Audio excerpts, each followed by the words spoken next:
Krishna Radhe Radhe friends, कैसे हैं आप सब। आशा करती हूँ आप सब लोग अच्छे होंगे। आज हम आपको बताने जा रहे हैं तुलसी जी की जो सूखी लकड़ी है उससे हवन कैसे करते हैं।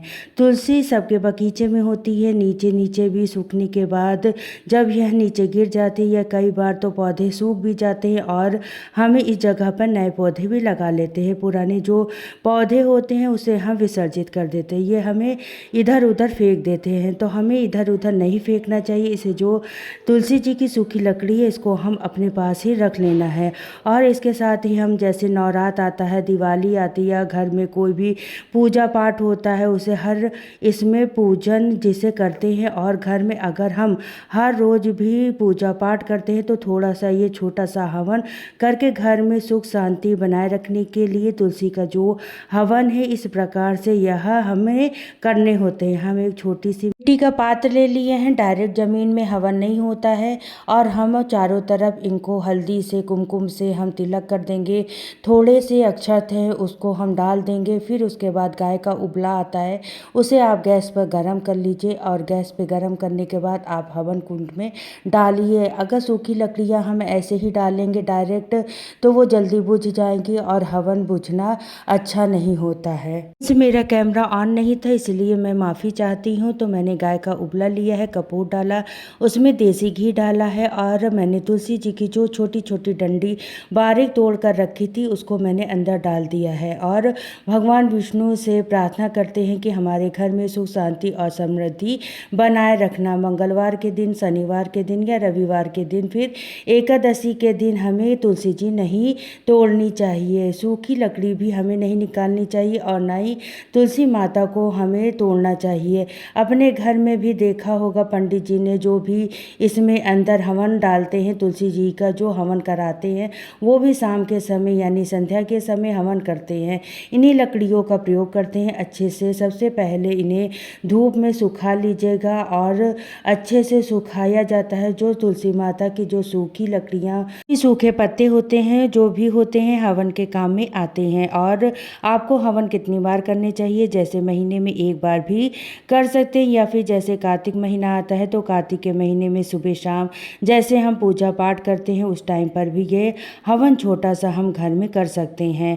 अधिक मास चल रहे हैं तो आप शाम के समय, सुबह के समय भी हवन कर सकते हैं और अशांति दूर होती है, लड़ाई झगड़े दूर होते हैं। और जैसा कोई भी बीमारी होती है घर में वो जैसे इस धूनी होती है घर में, अगर शाम के सुबह के समय अगर ये धूनी आप दिखा देते हैं घर में तो आपकी सारी निगेटिविटी जो होती है दूर हो जाती है, जो ऊर्जाएं होती हैं वो दूर होती है और घर में सुख शांति और समृद्धि होती है। थोड़ा सा गंगा जल का भी छींटा हम लगा देंगे हवन कुंड में। सबसे पहले हवन हम जब करते हैं तो गंगा जल के छींटे भी लगाते हैं। तो गंगा जल के छींटे करके और घर में जो गंगा जल छिड़काव हमें हर रोज़ करना चाहिए। इससे भी घर में सुख शांति बनी रहती है।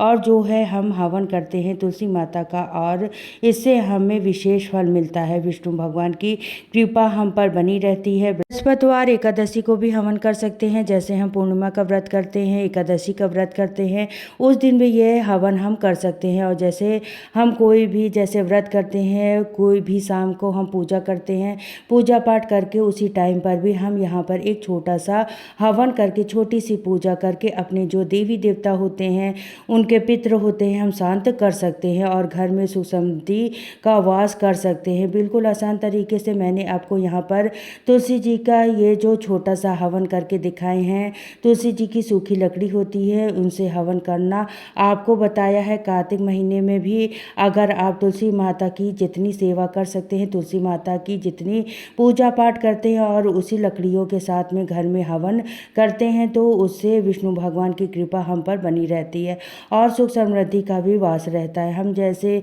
दीपदान, गंगा स्नान, आंवला दीपदान, जो भी दीपदान करते हैं, हवन करते हैं तो इसमें हाथ जोड़कर भगवान से हम प्रार्थना करते हैं कि हे प्रभु, कार्तिक का महीना है या अधिक मास का महीना है, जो भी आपको हमने पूजा पाठ की है उसे हमें जितना भी फल देना है आप दे सकते हैं। हमारी गलतियों को, कोई भी त्रुटि हो गई हो हमारे पूजा पाठ में, कोई भी गलतियां रह गई हो, इसे हमें माफ़ करना और आपके सामने जो छोटा सा हवन किया है उसको स्वीकार करना और हमारे घर में सुख समृद्धि का वास करना। और हाथ जोड़कर विष्णु भगवान और तुलसी मैया के बस यही प्रार्थना करनी करनी होती है कि हमसे जो भी गलतियां हो जाएं तो उसे हमें माफ़ करना और हमारे घर में सुख समृद्धि का वास करना। इस तरीके से ये छोटी सी एक सरल विधि आपके सामने मैं दिखा रही हूँ। इस तरीके से आप छोटी सी हवन आप कर सकते हैं। फिर इसको हवन जब ठंडा हो जाए, जैसे कि इसकी राख बन जाए, तो इसको छोटे से जो बच्चे होते हैं उनका आप नज़र उतार सकते हैं, तिलक कर सकते हैं। इससे बच्चों की नज़र भी